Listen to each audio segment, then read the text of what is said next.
What's up, guys? So we got our clutch in for the bike. So my clutch was roasted. I did mud motos, as you saw in my last video. So got me a Hinson. So I checked it out earlier. Obviously it's a Hinson, so it looks sweet. So unbox this real quick. So, new Hinson cover. If you saw one of my first videos about, I think it's my race prep video, the fill plug on the stock cover sucks, and you have to use a screwdriver to get it out, and it's a huge pain. You might strip it out, it's really terrible. So I was excited that the Hinson comes with the, it's got 12mm bolt head on top of that, so that's sweet. So it comes with new springs, bolts, and then it comes with a full setup here. So we got new pressure plate, looks sick. And with these, from what I've been told, is they got these holes drilled in them, and they say with all these holes it allows more oil flow and keeps your clutch from getting too hot, and that's what makes these clutches last longer, they say. So the fiber pack, 8 fibers, 7 steels. I'm pretty sure this is a stock replacement as far as quantity of plates going in it, but it's got the new hub, and same thing with the hub, it's got these holes drilled in it. I don't think the stock one has that. Allows more oil flow and keeps the oil circulating. Now, one bad thing about for right now, I'm not going to be able to put the new basket in the bike right now. When you buy these, they don't come with this gear on the back. You have to take the gear off your stock basket and then have it put on here. I'm leaving out of town tomorrow. I'm going to Illinois for a pro-am at, I think it's called Arcview. Arch. And I think it's Arcview because it's next to St. Louis, and St. Louis has the Arc, right? Yeah, same as Arch. Archview, Arch. So we're going to Illinois, next to St. Louis. And anyways, so I'm not going to be able to put the gear on, so I'm not going to be able to run the Hinson basket for now. Step one, what we're going to do here is, since my old clutch was worn out and it was slipping, that's going to make the oil get really hot. But I want brand new oil going into this new clutch. I don't want that old burnt up oil going into my new clutch, because that could make my new clutch wear out faster. So we're gonna get this old oil drained out and get some new stuff in there for the new clutch. If y'all want to see any other how-tos or videos on testing different bike parts or whatever you want to see, leave a comment, let me know. I'm trying to help as many people as I can, so the more people that watch these videos, the more people I'm able to help. And I have a lot of video ideas where I can do a whole lot more to help people, but I don't want to do these ideas until I have more viewers, because I like to help the most people as I can. Whenever you get a new clutch, a lot of people recommend soaking your clutch fibers. I always say to do one plate at a time, so that way they don't stick together, and that way it's going to allow oil to get on each plate as you drop them in the oil. So I'm doing one plate at a time, drop them in the bucket of oil, so that way they can fully soak. And now they're gonna sit there and soak while I start doing everything else. So I'm gonna start draining the oil. I'm gonna get the old oil out. We got the oil drained out of it. So now we're gonna lay the bike over. Sun's in my eyeballs, so don't mind the squinting.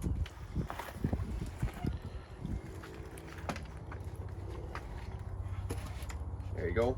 Lay that over. You don't wanna use one of these to get the bolts off directly. You wanna break these loose first.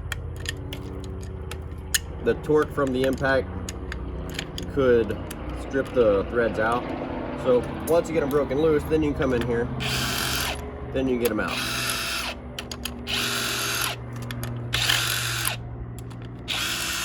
Like that.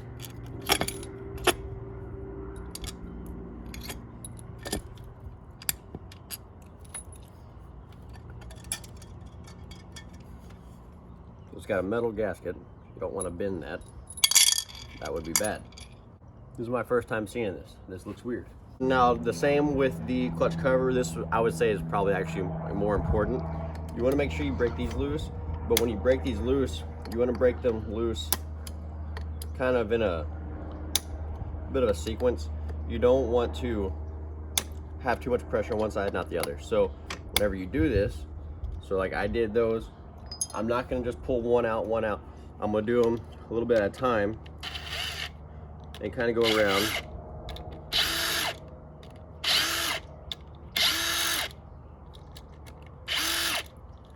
But just like with the clutch cover, I use this after I'd already breaking these loose. You don't want to just break these loose with this, especially on these clutch baskets. They're very soft aluminum. You don't want to destroy your clutch basket. So on this stock Cowie, it has the washer system similar to the KTM. So on this bike, this is your clutch spring. So you don't have 5 springs like a normal clutch. Now they say with this, and I didn't know this until just now looking at it because I haven't seen one of these before, they say this is a bad design because it blocks off a lot of oil flow. You can see how this would block a lot of oil flow. I mean, that's really just terrible. There should be, you would think, tons of holes in that to promote as much oil flow through there as possible, but not the case with that. Before you take the clutch pack out, you're going to want to take this nut loose if you're replacing your hub. If you're not replacing your hub, you're just doing your plates, you don't have to take this nut off. But so at that point, you would just pull your pack out, put the new pack in. But since we are replacing our clutch hub, if we leave the plates in here, the extra fiber or the extra friction from the fibers and steels being in there is going to hold this all together, make it easier to get this nut off. So this might be frowned upon, I don't know, but this is a steel nut on a steel shaft, so using the impact directly on here hopefully won't be a problem. I've never had a problem with it in the past.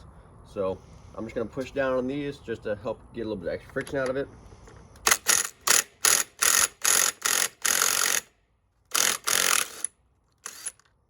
There you go. No problem. Thread didn't strip. We're fine. So do that there. Get that off. Now that we got that off, we should be able just to pull this out. Just like that. So now you got your hub out, your old pack, and since we're putting the Hinson system in there, we don't need to even take any of this apart. So really I'm just gonna leave it there. But whenever you go to do this, you wanna make sure there's this washer that goes between the basket and the hub. Usually, like it just did, the oil will kind of suction it on there. So you wanna flip it over, get this washer back off. And for me, I'm putting it right back on. So if you were going to be putting the new Hinson basket on there, my hands are too slick to grip it. There you go. So it's got that washer. You don't want to drop that and lose that. So this gear is the reason we're not switching the basket out right now. It's got these rivets on the stock one, and you have to grind these rivets off, and then this comes off. I could do that. I do have a grinder I could do that with, but I don't want to trash any of it. I'm going to want to salvage this. So I'm going to go ahead and just leave this on here. I'm not having any problems. You want to look at your basket, and you'll see it'll get these notches here from your fibers notching up against it. It's still smooth. You can see the marks, but I can barely even feel them there. So it's not a problem. I'm going to go ahead and put this back in. But when you do this, you can see it's got this collar with these needle bearings on there. You don't want to lose those. So make sure that goes back down. Collar side will go down. That's going to hold it up. Drop your basket back on there. So if you were to be putting the Hinson basket in, it's the exact same process I just did there. Just gonna put the basket back in there with the washer on. That's clean. Just gonna drop that right in there. It's gotta mesh to the splines. There you go. So that's in. Make sure these threads are clean. I'm looking at them. They're clean. You don't want to put something with dirty threads in there. So get your washer, set it down around like that. Check your owner's manual on what torque spec you'll put this at. You don't want to over tighten this. You don't want to under tighten it. You really do want to make sure you get this exactly where it needs to go. The clutch hub, vice grips, whatever you call these, I don't know what the exact name is, but that's what I like to call them. Got these on here, they hold in the hub. You don't want to over tighten that. If you over tighten this, it'll squeeze in because this is soft aluminum, this is steel. Will separate. You don't want to mess up your clutch hub. So start tightening this in. Pulling my stock clutch apart just to take a look at it. I wanted to show y'all something. If you pull that bottom fiber off, they've got this, it's called the, I forgot what it's called. Doesn't matter what it's called. It sucks. Take this thing out. I don't care what brand of bike you got, whatever it is, take this thing out because this sits down in there like that. And it's supposed to help the clutch pull, make it pull a bit smoother. Well, that's great, fine, whatever. But if you look at my steel here, you can see it actually cuts a groove in that steel. I mean, this is stock. I have not touched this before, so this isn't like I did some bad maintenance or whatever. It's what happens with those things. So when your bike is new, to make your clutch last longer, because I guarantee you my clutch would have lasted longer if if I didn't have that in there. So take this out. Yeah, you're gonna lose a little bit of smoothness of your clutch, but I would much rather lose a little bit of clutch pull by taking this out than lose my clutch altogether because it's doing that. I mean, that plate isn't absolutely trashed as I was expecting it, especially how bad my clutch was slipping. So, but you can see like this plate here. Look at the color difference in that. That's kind of a bronze color. So you can see the difference in colors of those, but this right here, that cut mark from that being in there really just causes issues. Our fibers have been soaking in the oil for a good while now.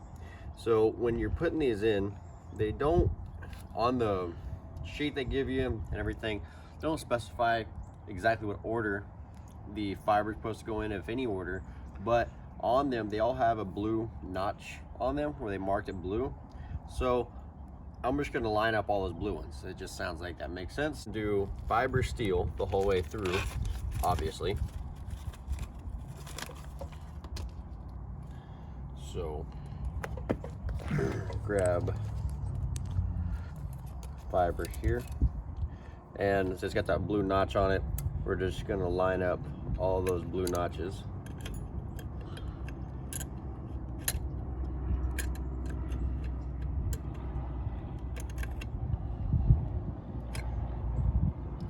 And on these steels, they got a bevel side and a sharp side. I've seen bevel side up, bevel side down. I've seen both. I'm gonna put the bevel side down. I've heard that was the right way to do it, so that's the way we're gonna do it. That could be right, that could be wrong. I don't know.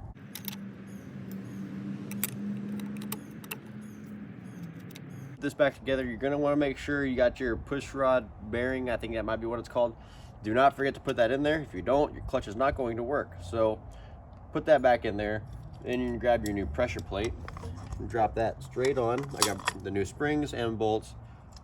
I'm gonna start these with my fingers to make sure I don't cross thread them. Now I'm just gonna use this, make sure they're in there smooth. They are. They're not rough. They're not binding up, so I know the threads aren't cross threaded. I'm not gonna use this to tighten them down all the way. I'm just gonna use this to kind of speed up the process a little bit. So I'm gonna go down a little bit and then go across. Just like before, you don't want these things getting in a bind. You don't want to do one side at a time. Come back with your T-handle and just check them. If you're turning it so hard, it starts rotating the motor, you're tightening them up too much. You don't need to be torquing these things down super hard. Just get them to where they're good, they're snug. These are steel bolts going in soft aluminum. You don't need to crank these things super hard. So with this, it's got the metal gasket on it, and so the Hinson setup doesn't come with a new gasket. You're just gonna take the gasket off your stock clutch cover and put it on here. It should seat back up. You shouldn't have a problem with it. Just make sure when you pull it off the stock cover, it doesn't, you know, bend it or get any kinks or anything in it, because then you will lose your seal. So you get in, get your A bolt started. Just makes it easier to hold the gasket in place.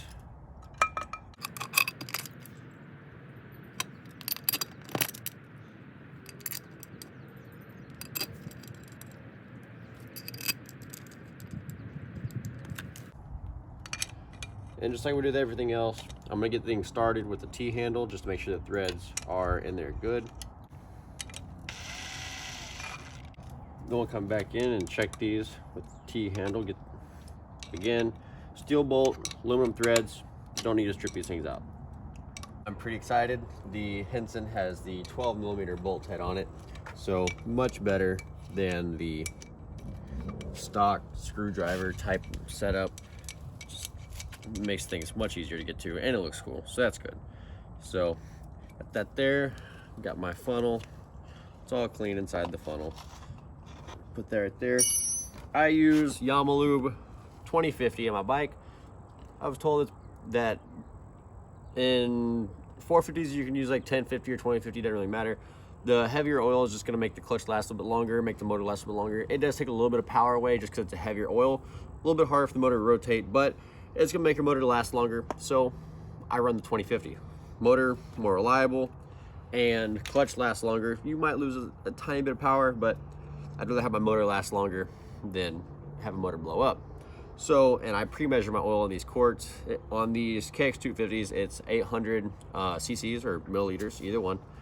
So I pre-measure the oil in here. I'm not sponsored by Yamalube, hence why I ride a Kawasaki. Looking at the clutch covers, they look to be the same size. I know the Honda, the Hinson clutch cover was bigger, and they said to put an extra 50 cc's of oil in it. This one looks to be the same size as the stock one. And it didn't say anything about adding extra oil. So I'm assuming I still just run 800. I assume so. So we'll fire it up. The clutch pull feels the same. I don't notice any difference. Maybe if I would have felt it right back to back, maybe if I had another bike sitting here, I could feel the difference. Possibly, but it feels good.